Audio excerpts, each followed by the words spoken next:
So why is it that conference committees are so rarely used now in the California legislature?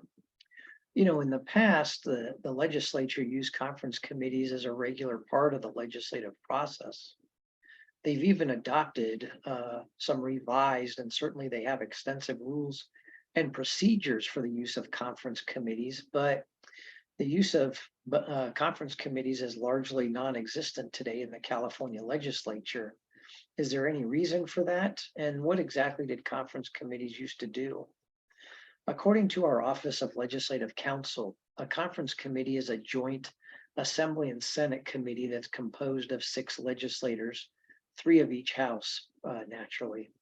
The purpose of a conference committee, according to Legislative Counsel, is to reconcile differences between the Assembly and Senate versions of a measure.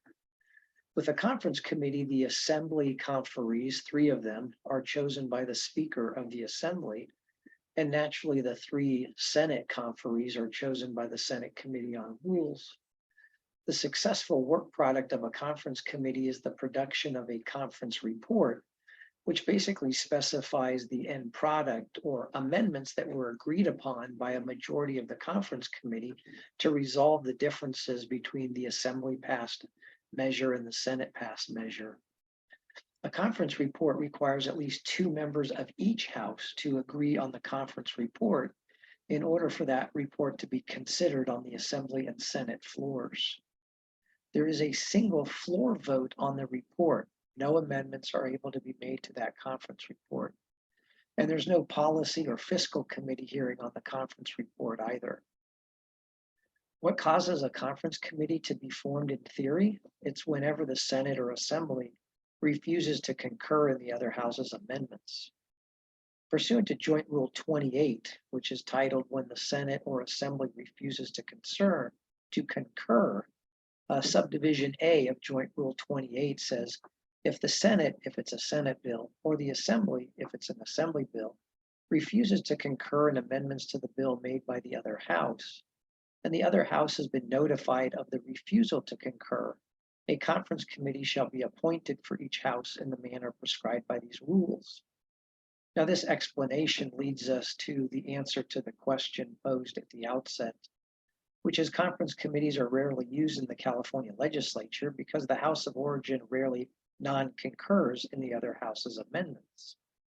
In many instances, the House of Origin is consulted regarding the other house's amendments and will indicate well in advance if that bill is amended by the other house will not be well received when the bill is returned to its house of origin.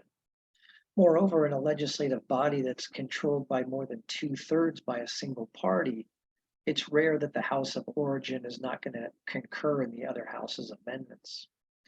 And concurrence votes, as well as non-concur votes, usually occur in the last few days of the legislative session when there's really very little or no time at all for a conference committee to be appointed and then ultimately convene and conclude its work before the final adjournment for the year is set.